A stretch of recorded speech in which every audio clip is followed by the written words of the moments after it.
ball. Okay, in this situation I'm stripes, and as you can see, it's kind of a mess. I've got problem balls everywhere, and there probably is no chance of me running out this table. So I'm not going to start shooting any balls in since I'm not going to run out the table. I want as many balls on the table as possible. So in this situation I'm going to play a safety, but I'm going to play a safe that makes my opponent's layout much tougher.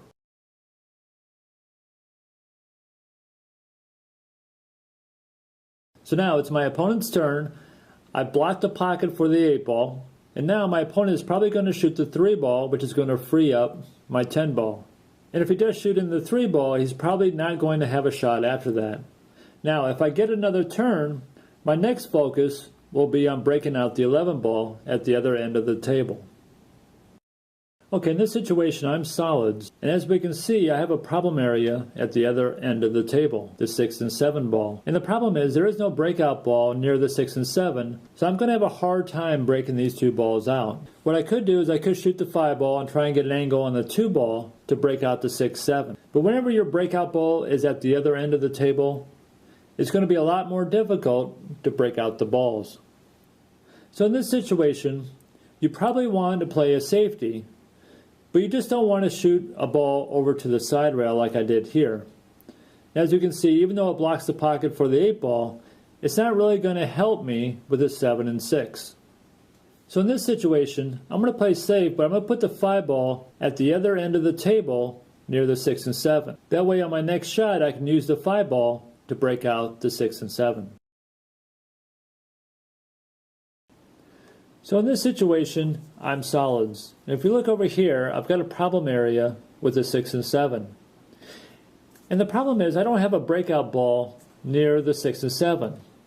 I could try and use one of the balls down here as a breakout ball, but whenever you're going from one end of the table to the other end, it's much harder to be accurate in your breakout, so you could run into trouble.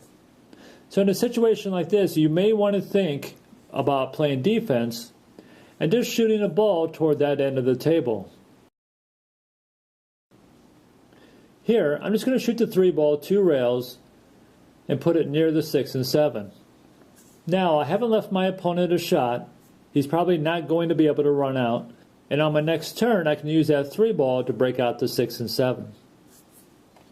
In this situation, I'm solids, and I have the 1, 3, and 4. And the 4 ball is tied up with the 13. And the only ball I can really use to break out the 4 ball with is the 3 ball. But at the angle that I'm at with the cue ball, I really can't shoot the 3 and break out the 4. So in a situation like this, you have to think defensively, and you have to be sometimes creative when you come up with your defensive shot.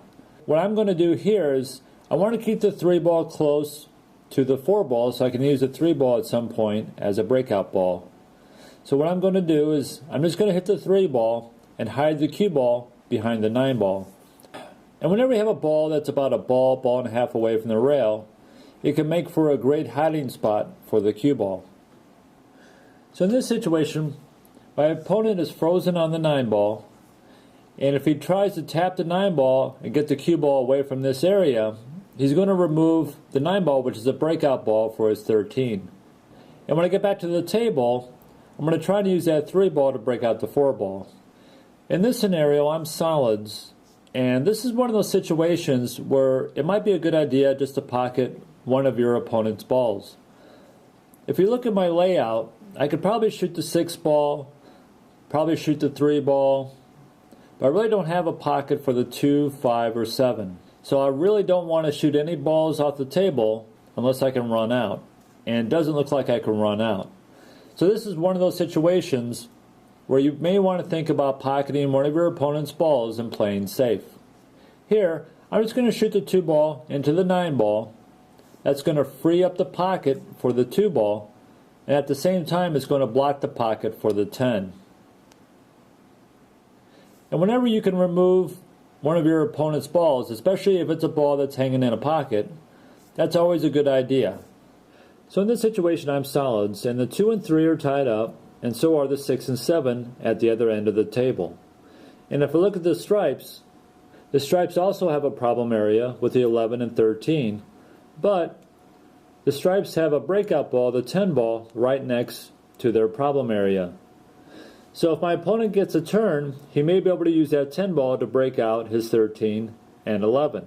Now, since I have ball in hand, I could try to run this rack out, but it's going to be really difficult. And whenever you have two problem areas, it's much harder to run the table. So in this circumstance, I may want to think defensively, play a lock-up safety, remove my opponent's breakout ball, and at the same time, I'm going to break out both my problem areas. And like I said, when you play 8-ball, you have to think creatively, especially when it comes to defense. So in this shot here, I'm just going to shoot the 2 ball into the 10 ball, but I'm going to give it a little bit of extra speed so the 2 ball can head down table and break out the 6 and 7. So my opponent's now going to have to try kick to hit one of his balls, and he's probably going to leave me a shot. And if you look at my layout, all the balls are wide open, and I even have a key ball, the 3 ball, that I can use to get on the 8 ball.